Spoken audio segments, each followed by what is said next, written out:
إن الحمد لله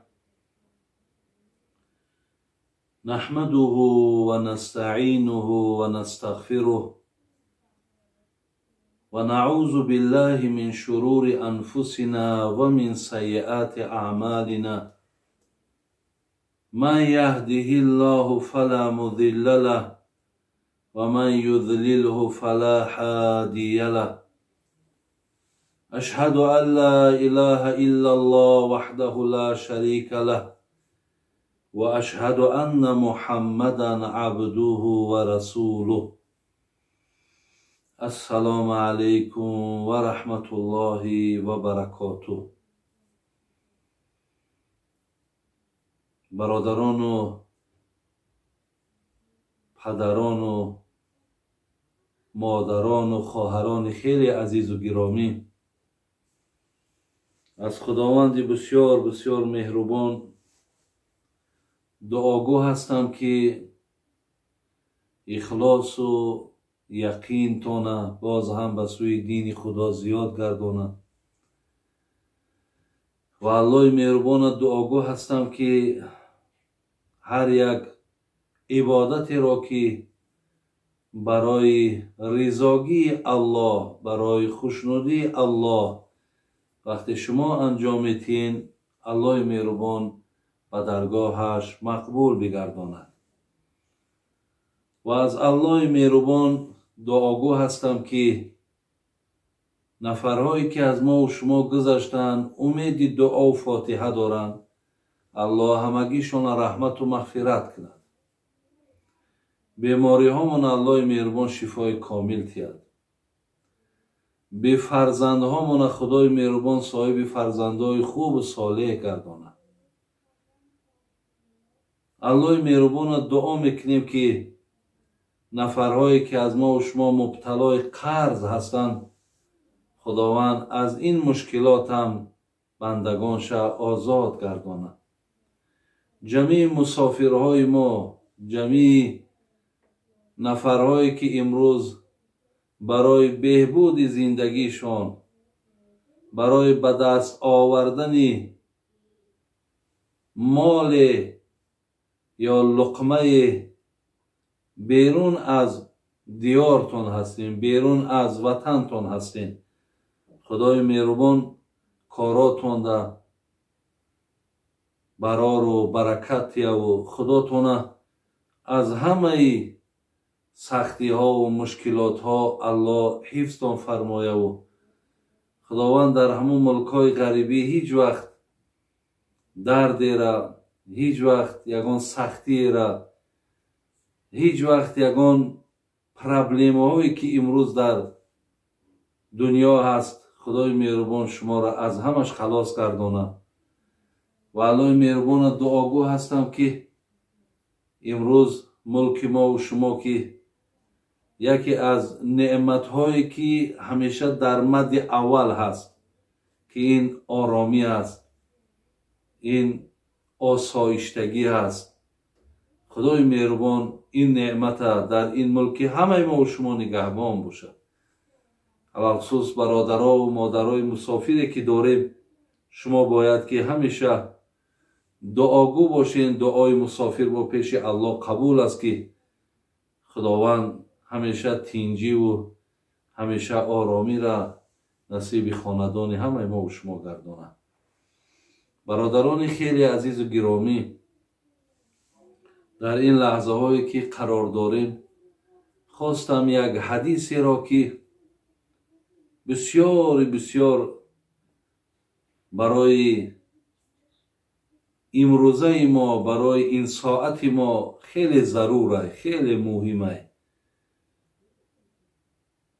میخواستم این حدیث را که شاید گوشهای بعضی شما شنیدگی باشد، ولی شاید بعضی برادرایی که باش شنیده نباشند،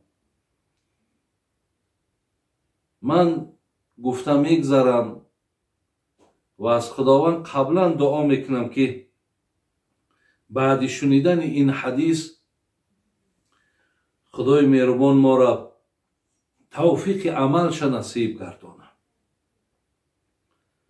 برادران عزیز، راوی حدیث حضرت امام ابو هریره هست.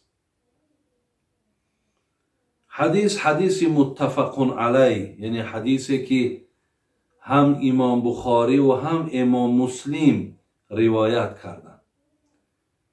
یعنی گویم این حدیث از زبان شکرین پیامبرمان صدا داده است و هر چیزی را که اینجا وعده کرده است همهش انشاءالله حق هستند. برادران عزیز و گرامی، جناب امام ابو هریره که اصل نامش عبدالرحمن است، این ابو هریره برادران و خواهرای عزیز کنیتش لقبش و نام اصلش عبدالرحمن ابن صخر هست. البته به همگان ما و شما معلوم است که همگی با پیامبر 4 سال بودند. همگی 4 سال با پیامبرمان یک جا بودند، ولی از همه راویای حدیث بیشتری حدیث های پیامبر جناب ابو هریره روایت میکند، زیاده از 5000 حدیث. یکی از حدیث هاش الحال من برای شما که از زبان پیامبر شنیده است برادران عزیز انشاءالله گفتم میگذارم. پیامبر من فرمود که سبعتون یظلهم الله فی ظلی یوم لا ظل الا ظله.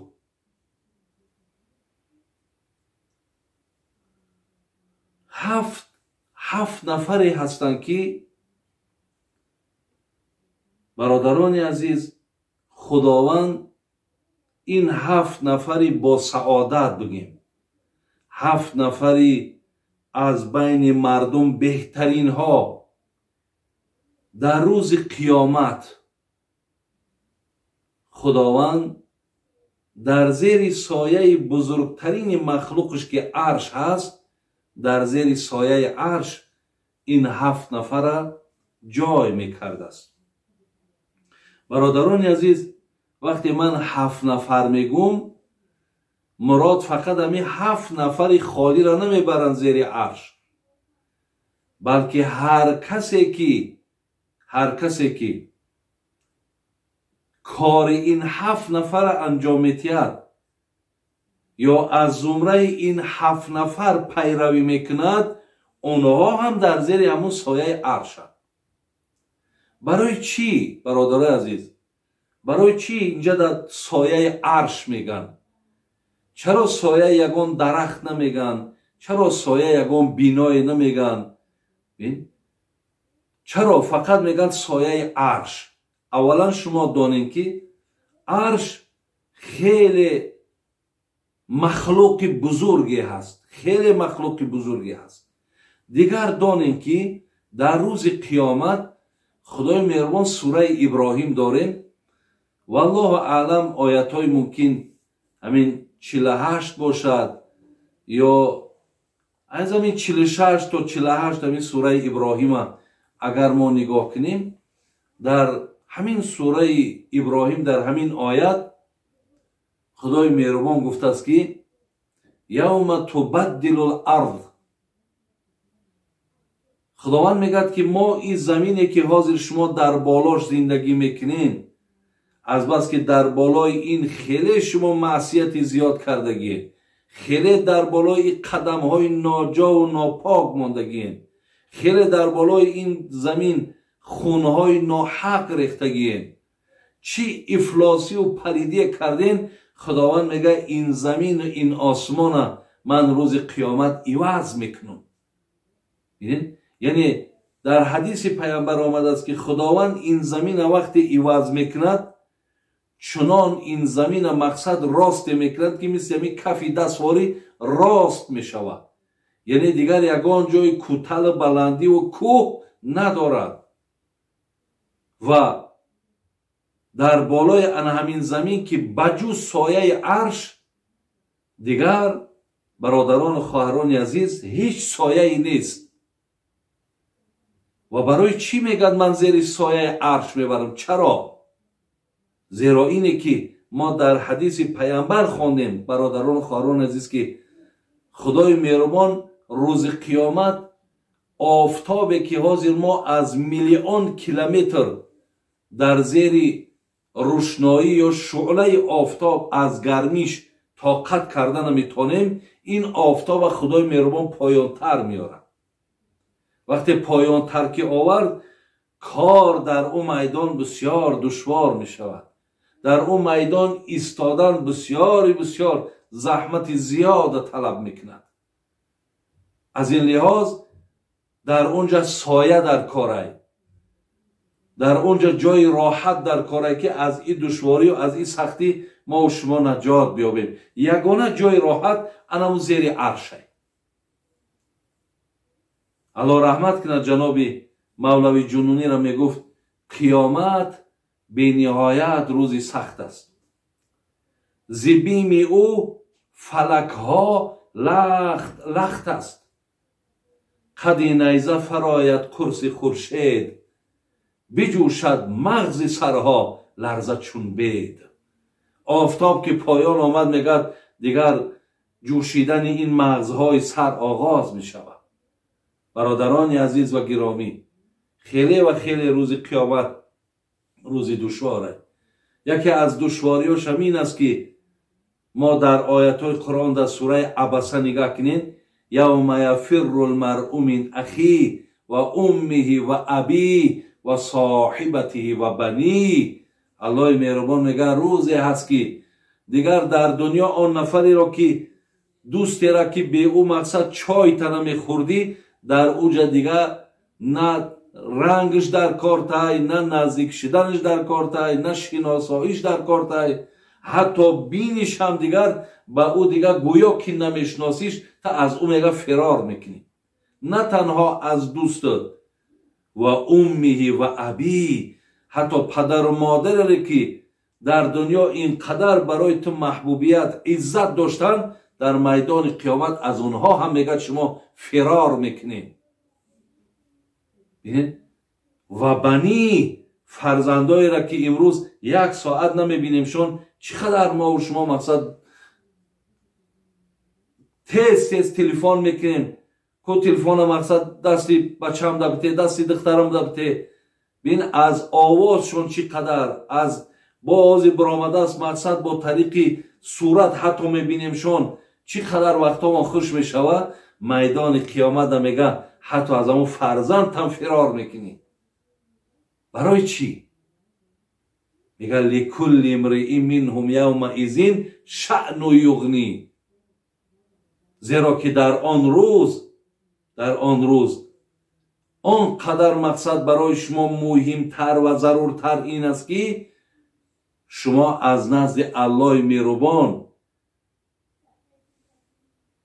اجازت بگیریم که اجازت تیان که فلانی را مقصد از این مشکلات میدان برین زیر سایه عرش برینش، یا با امید هستی یا در حالت ترسی هستی که آیا من نجات میابم یا نمیابم، این حالم چی میشود؟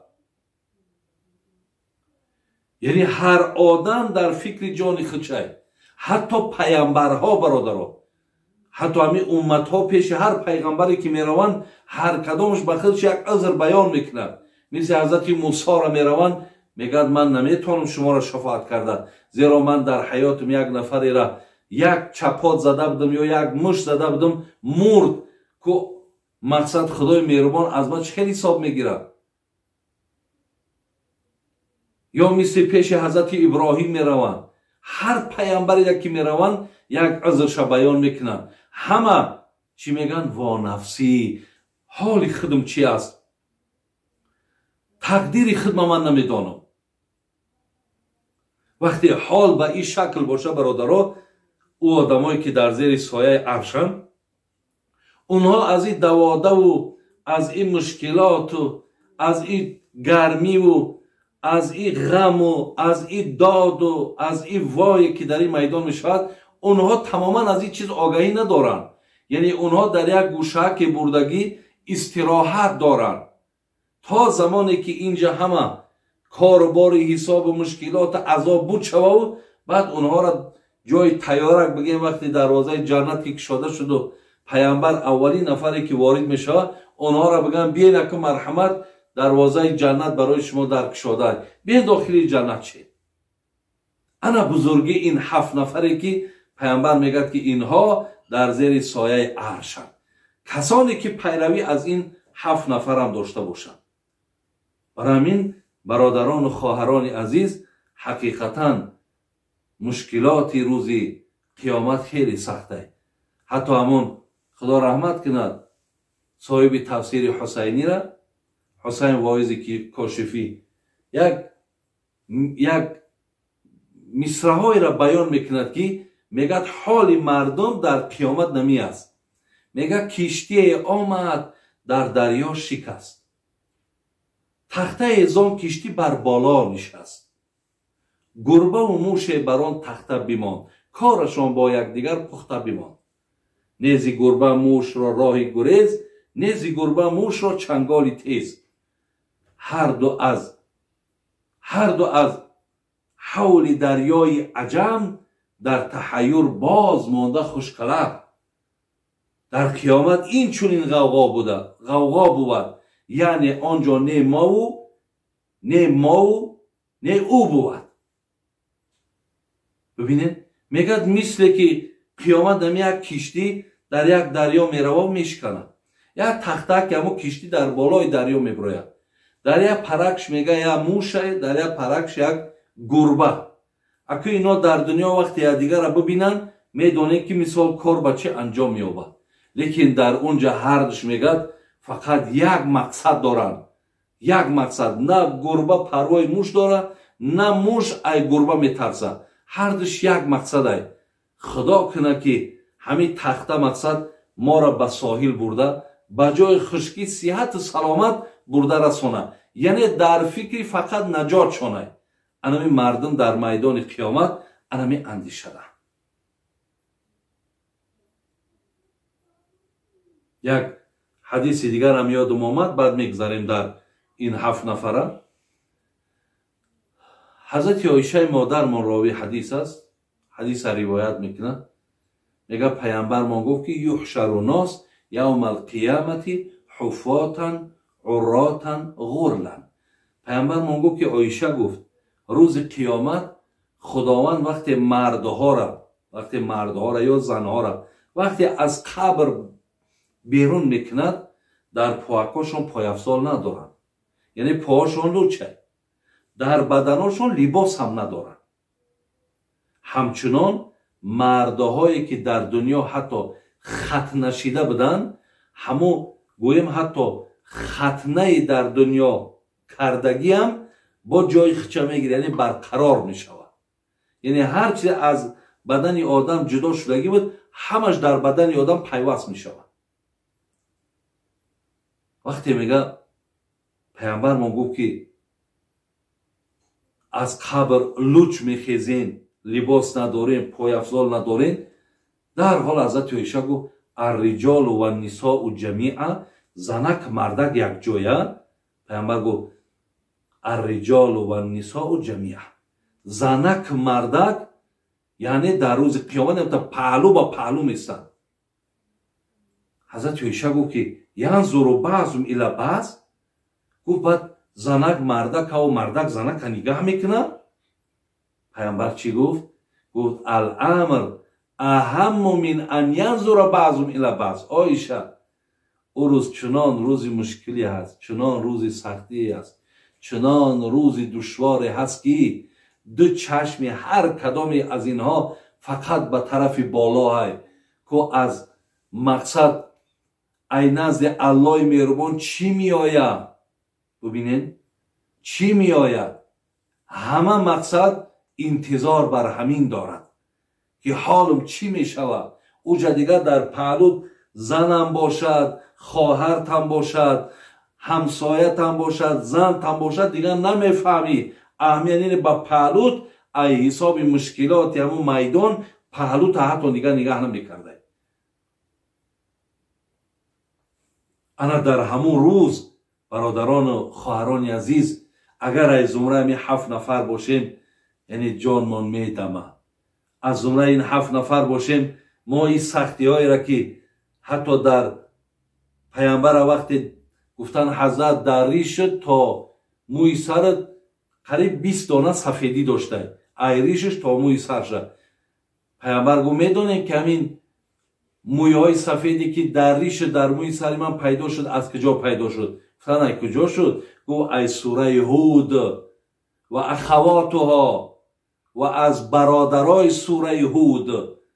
یعنی همین سوره هود بود که مقصد در درنش که درباره قیامت گپ زدگی، وقتی او حالت من خواندم یا او حالتی را که من با چشم دیدم، ریش و موی سری مرا سفید کرد. برای همین حضرت میگه لو تعلمون ما اعلمو لضحکتم قلیلا و لبکیتم کثیرا. آن چیزی را که من دیدم، آن چیزی را که من میدانم، اگر امت میدید، اگر امت میفهمید، اینها هیچگاه در تا آخر عمر اینها دیگر خنده نمیکردن، فقط یعنی خنده را با گریه عوض میکردن، اینها داد گفته میگشتن. در دوام همین سخن چی گفت؟ و ما تلذذتم بالنساء علی الفروش. آن چیزی را من دیدم، آن چیزی را من میدانم، اگر امتم بداند، حتی همون در همخوابگی با زنهاشونم لذت برده نمیتونن. تمام لذت همین دنیا چی خوردنی باشد، چی زنداری باشد، چی پوشیدنی باشد، هیچ دیگر لذتی برای شما پیدا نمی شود اگر شما دانین که آن چیزی را که من میدانم. چگونه پیامبر گفت اگر گاو حیوان بداند که مرگ یعنی چی، شما از تنه این گاوها، یعنی از وجود این گاوها 1 کیلو گوشت روغندار یافته نمیتونید. اگر اینها دانند که مرگ چیه، یعنی اگر ما هم دانیم که قیامت چیه، دانیم که عذاب الهی چیه، دانیم مشکلات های روز آخرت من چیه، برادرای عزیز و گرامی، مثل که حضرت گفت ما مقصد چیکار میکنیم؟ دیگر خندیده هم نمیتونیم، دیگر از چیزی که لذت داشته باشد لذت چشیده نمیتونیم. انا که همین مشکلات برای این 7 نفر نیست. این 7 نفری با سعادت کیه؟ یکم، پیامبر گفتن امام عادل. برادرای عزیز، هر یک سروره یا بگیم هر یک رهبری، هر یک نفری که هر یک رئیسی بگیم وقتی زیر دست داره، زمانی که در راست همون زیر دستاش عدل میکنه، در حقشون ظلم نمیکنه، بر بالاشون سختی نمیاره، مشکلات نمیاره، حقشون نمیخره، حقشون پایمال نمیکنه، بلکه کوشش میکند که عدل به جا بیاره. ببینید میگه یکی از همون نفرهایی که دستی او را ملائکه میگیرن زیر سایه عرش میبرن، انا همین نفره. برادرای عزیز، مقصد فقط این یک برای رئیسا و برای رهبرا که زیر دست دارن فقط اشاره به اینها نیست. حتی ما در حدیث هم داریم. مثال پیامبرمون چی گفته است؟ گفته است که من کانت له امرأتان فلم یعدل بینهما جاء یوم القیامه و شق مائل. میگه کسی 2 زن داره. برادرای عزیز، کسی 2 زن داره، لیکن در بین این 2 زن عدالت جاری نمیکنه. چی گفتم پیامبران؟ گفت این نفر روز قیامت با یک طرفی بگیم که خاک شده، با یک طرفی که یک طرف زدگی کار نمیکنه، با همین یک طرفی که نه پا کار میکنه نه دست، در میدان قیامت راست میشه. برای چی؟ برای که در بین 2 زن یا 3 زن یا 4 زن عدالت جاری نکرد. بین دیگر نوع عدالت در صحیح بخاری میگذرد، میگه فتقوا الله وعدلوا بین اولادکم. از خدا بترسید ای نفرهایی که فرزند دارید، در بین فرزنداتون عدالت کنید، در بین فرزنداتون عدالت کنید. یعنی فرزندا را ایتری به سومدار و به بپول تقسیم نکنید، در فرزندا عدل کنید، دستی فرزنداتون را بگیرید، فرزندا را جدا نکنید.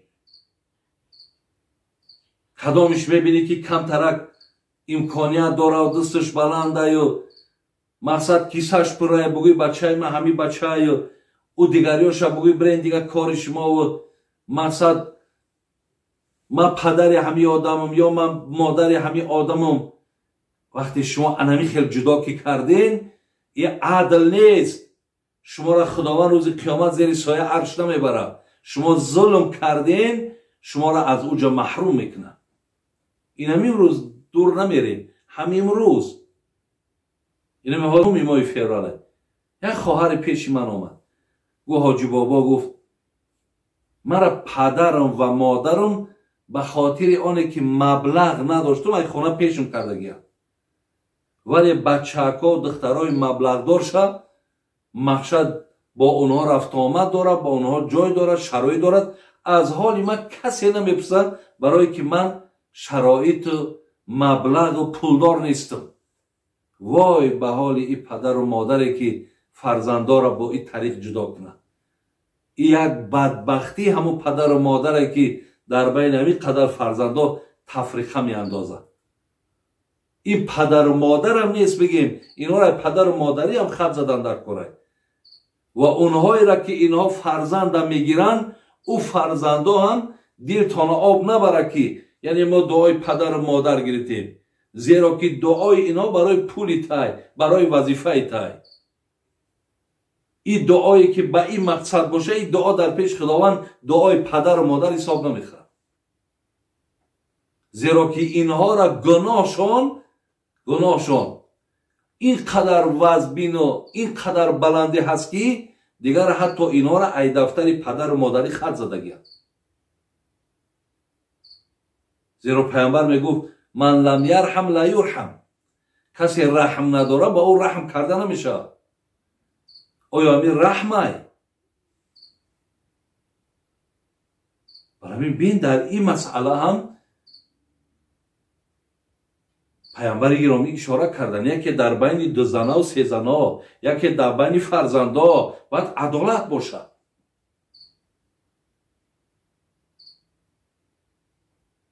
ما در سوره حجرات آیت 9 هم داریم، میگه و اقسطوا ان الله یحب المقسطین. خدا میگه عدل کنین، همیشه عدل رعایت کنین، من عادل دوست میدارم. این یکی از میوه های عدل همینه که الله دوستت میداره. از این دیگه مرتبه بالا چی میشه وقتی که خداوند تو را دوستت داره؟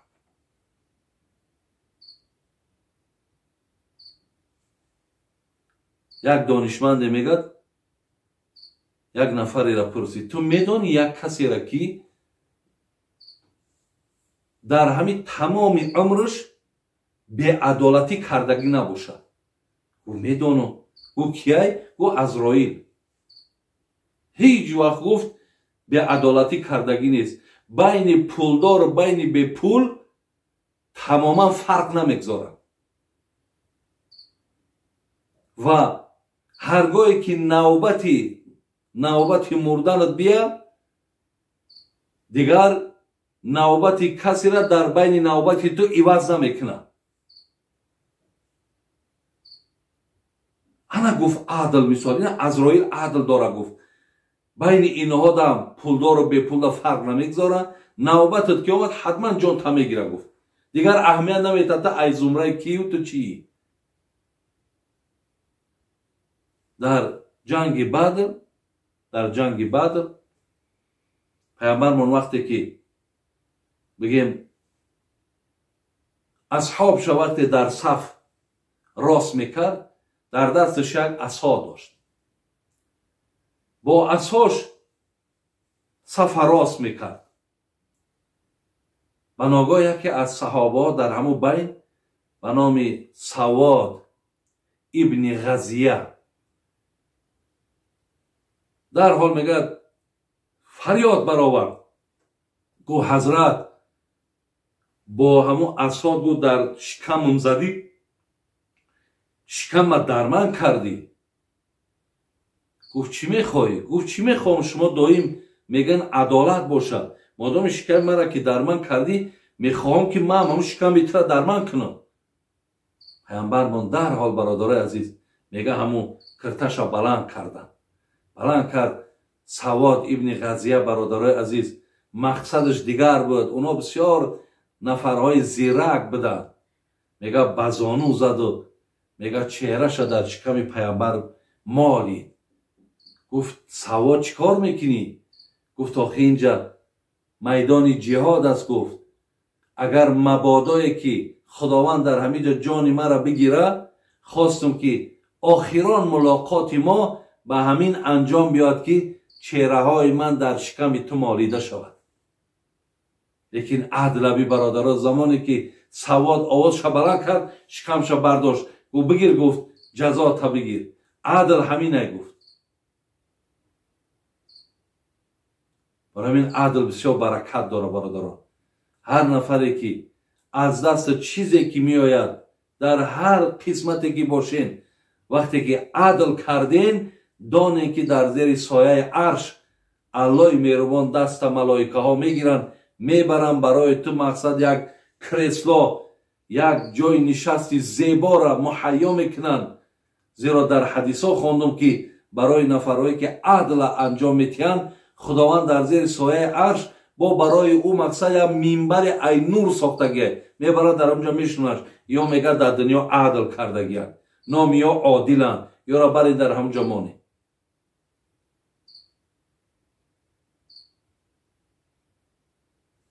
ҳазрати Муоз ибни Ҷабал ҳамин беморие ки дар замони ҳамо омад буд, ҳамин COVID-19 бигем вабо, вақте омад ду занш якбора дар як рӯз гузашт. ҳатто бинен адлаки вақте назди қабр бурданд, гуфтанд ҳазрат чӣ кунем? гуфт ин занам ҳофизи кулли Қуръонай. инуш гуфт ҳофиза нест, яъне кулли Қуръона ҳифз медонад. иш гуфт кулли Қуръон намедонад. барои ҳамин аввал ҳофизаи кулли Қуръона монед, баъд гуфт ин зан монед. ҳатто дар қабр мондан адл, ки дар ҳамин ҷаҳ мақсад ҳаққи яктаакш поймол нашавад. чӣ қадар мисол бинем ки масъалаи адл хеле муҳим будааст. хеле муҳим аст ки ин чиз мисол дар касе риояша хушбаҳо бошад, як нафараш. дуюм бародарони азиз ва гиромӣ, дуюм нафареро ки пайғамбармон дар ҳадис ёдовар шудааст, гуфтааст ки шобун нашаа фи ибодатиллоҳ, ҷавоне ки аз ҷавониш худопарастӣ мекунад. яъне намегӯяд ки ман ҷавонум оли, хай мақсад оли як замонак айшу ишрат кунам, хай баъд мақсад як кам тареке ки монда шидам, амрам баъд ба як ҷое ки расид, баъд хай халас мисол ҳамин бандагия ибодата чизе боша анҷом метавонам. яъне ин хаёла дар зеҳниш намегирад, ҳамин ҷавониш бандагии худоро анҷом метиҳад, ҳалоли худоро ҳалол, ҳаромша ҳаром мегӯяд, ҳар чизе ки мисол иститоат дора бандагиша анҷом метиҳад. Шайх Саъдӣ мегуфт дар ҷавонӣ тавба кардан нашъаи пайғамбарист, вақти пирӣ гурги золим мешавад парҳезкор. яъне дар ҷавонӣ худоро агар ибодат кунӣ, ин нашъаи пайғамбарие. вақти пирӣ гурги золим мешавад парҳезкор. одам ки мегӯяд пир шид, гург ки пир шид, дигар чанголош ки кун шид, дигар мақсад қуввати давидану кандану паридан ки надорад, баъд парҳезкор мешавад. бин ана нафаре ки мегӯяд дигар аз ҳама бала болу парш рехту, баъд бигӯяд ки хайна ки вақти бандагӣ омад, мегӯяд ин мисоли ҳамон гурге ҳаст ки дигар از همه بال و پرکیمان اکنون نو مقصد راه تقوا را پیشه کرده.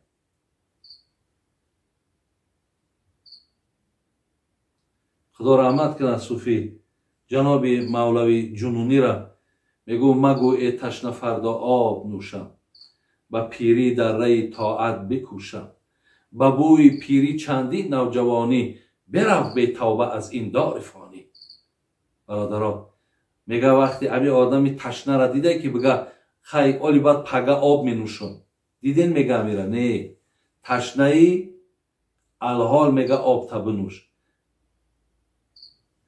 نگو که با پیری که رسیدم عبادت میکنم، زیرا بسیاری نفرهایی که با همین امید روز میگذراندن همون جوانی در مقصد ای دنیا گذاشتن، حتی دیگه با پیری هم نرسیدن. الافسوس همین روزا بینیم برادرها چقدر نفرهایی که جوان از بین ما و شما میگذرن. برای همین اگر در جوانیش عبادت کرده باشه، میگه دویم نفری را که دستش میبگیرن زیر سایه عرش میبرن، جوانی هست که خداوند از خداوند میترسه و الله را عبادت میکنه. شاب و نشأ فی عبادت الله. سیوم رجل قلبه معلق فی المساجد. یک نفری که در مسجد نماز خواندن دوست میداره، به خاطر که مثال مسجد خانه خدا ہے. ببینید مسجد پارچه هست، پیامبر میگه که هیچ پارچه زمین در روی دنیا از پارچه زمین در بهتر و بالاتر افضلتر نیست. وقتی این اعتقاد در ذهنش داره و همچون خانه خدا و من میرم همچون خانه خدا به حیث مهمان، خدای مهربان بسیار مهمان نوازه که در نمازهای خواندگی میان نمازم در 27 نماز ثواب می نویسه. وقتی همیشه قلبش بر سوی مسجده، میخواد در مسجد نمازاش خونه، میگه این محبای مسجدم داخل جنته، در زیر همون سایه عرش. سیم نفرش. چهارم برادرای عزیز، رجلان تحابا فی الله اجتمع علیه و تفرق علیه. دو نفری که دیگر برای خاطر خدا دوست بدارن. برادرها به خاطر خدا، به خاطر که من امروز مثال رهبر یا شرکتم، امروز مقصد من گپم در همه جا میگذرم، به خاطر آنه که من دستان پر مبلغ شرایط پوله، به خاطر که من بچه فلانی افم، به این خاطر دوستی نباشد. زیرا این خیلی دوستی ها را الله نگهبان شما باشن، مردم خوجند یک کلمه داره وقتینچه. این دوستی هایی بگیم به خاطر خدا نباشه وقتینچه، یعنی همه وظیفه که گرفتند دیگر برادر عزیز نه تلفنت میکنه نه تلفن تا میگیره. همین دستت ای پول که خالی شید برادر عزیز، دیگر این آدم دیگر تا اگر در چشمت سوزن که بغلطه نمیویش. گفتی همون خیام نیشاپوری دوستان این زمانه، دوستان سه نوع انگر بدانی که نانی هن، زبانی هن و جانی. به نانی نام بیده از در بیرانش، نوازیش کن به دوستان زبانی، ولی که دوست جانی را به دست آر، به جانش جان به دیگر میتوانی. اما دوستای جانی دوستانی هن که به خاطر خدا هن، با وظیفت نگاه نمیکنه، با پولداری نگاه نمیکنه، با بچه کی نگاه نمیکنه، یعنی جهت فایده ایت را نگاه نمیکنه، به خاطر خدا دوستت میداره. اما نفرهایی که به خاطر خدا یا دیگر را دوست میدارین در زیر سایه عرش. دیگر نفرش گویم پنجم نفرش، رجل دعته امرأة ذات منصب و جمال فقال اینی اخاف الله. برادرها پنجمش نفری به دست که یک زنی که بسیار صاحب حسن، یک زنی که تمام شرایط و امکانیتش در اوج عالیه. وقتی که تو را تکلیف میکند که مقصد با من خواهی هر زمانی میخوای یا هر زمانی که خواستم بیا یک وقت گذرانی میکنیم، معیشت میکنیم، راحت میکنیم. میگه وقتی که همین تکلیف های طرف زن شوه و همون مرد به طرف همین زن بگه که من از الله میترسم. برادرای عزیز، همین مردم روز قیامت بالای دست ملائکه ها زیر سایه عرش میرود.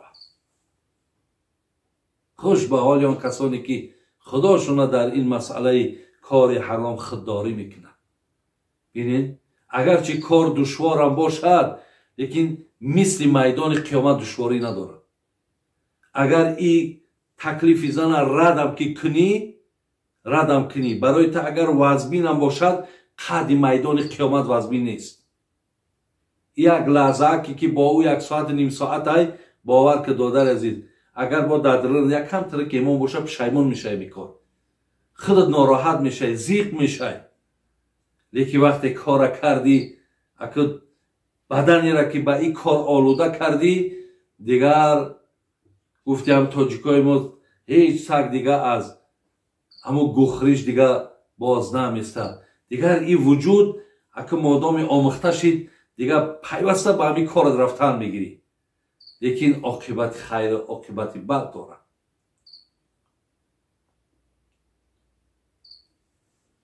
ششم برادران عزیز نفر کی بوده است؟ ششمش میگه رجل تصدق بصدقه فاخفاها حتی لا تعلم شماله ما تنفق یمینه. ششمش یک آدمی بوده که همین دست به خیر بوده، آدمی سخی بوده. شاعر میگو که سفره خود هر که اینجا پهن میسازد چو صبح بر سر خود سایبان تا قیامت میکنه.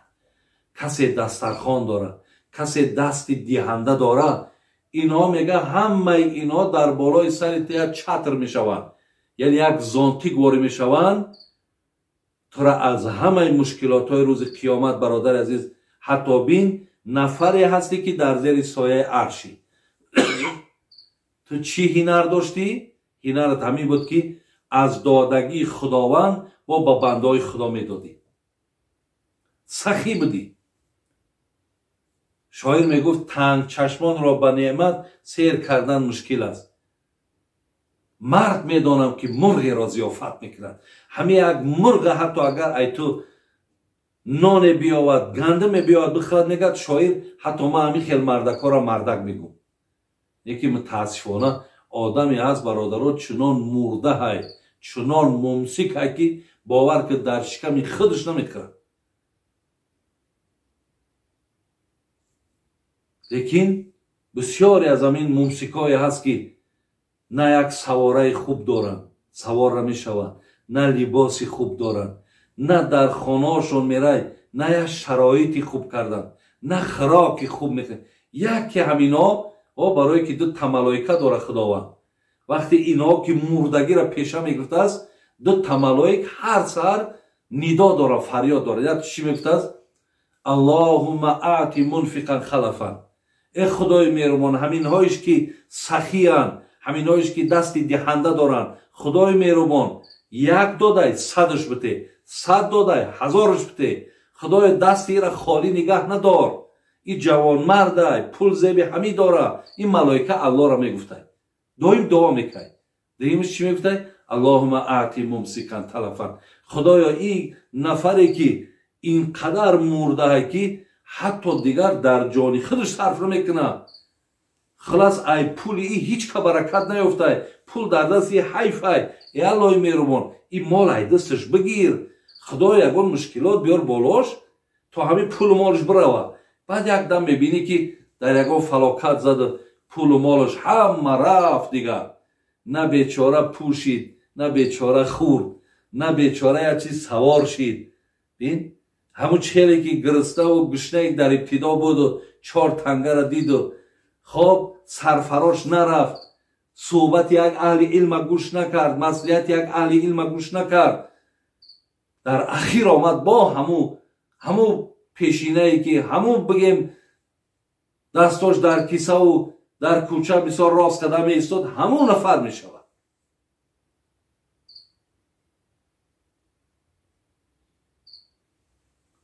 هفتم نفرش برادران است که بدست رجل ذکر الله خالیا ففاضت عیناه. هفتم نفرش برادران عزیز یک آدمی بدست که یک جوک خلوت می آورد، بعد گناهاش پیش نظرش میاره، چقدر پیش خداوند ناسپاسی کرده، چقدر پیش خداوند ناشکری کرده، چقدر سخن خدا را پایمال کرده، همه را پیش نظر میاره.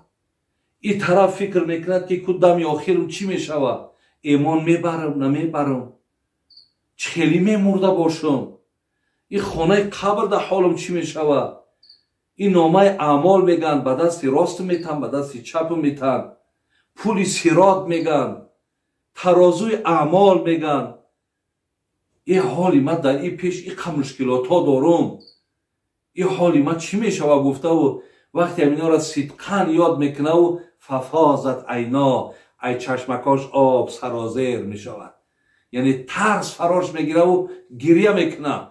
انامین آدمی که ای چشمش آب سرازیر کشید، برادرای عزیز این آب میدونین چقدر آتش خاموش میکنه. پیامبر میگه اگر با اندازه کله یک پشه ای چشمت، ای ترسی خدا، ای ترسی خدا اگر آب بریزه 100 ساله آتش جهنم خاموش میکنه.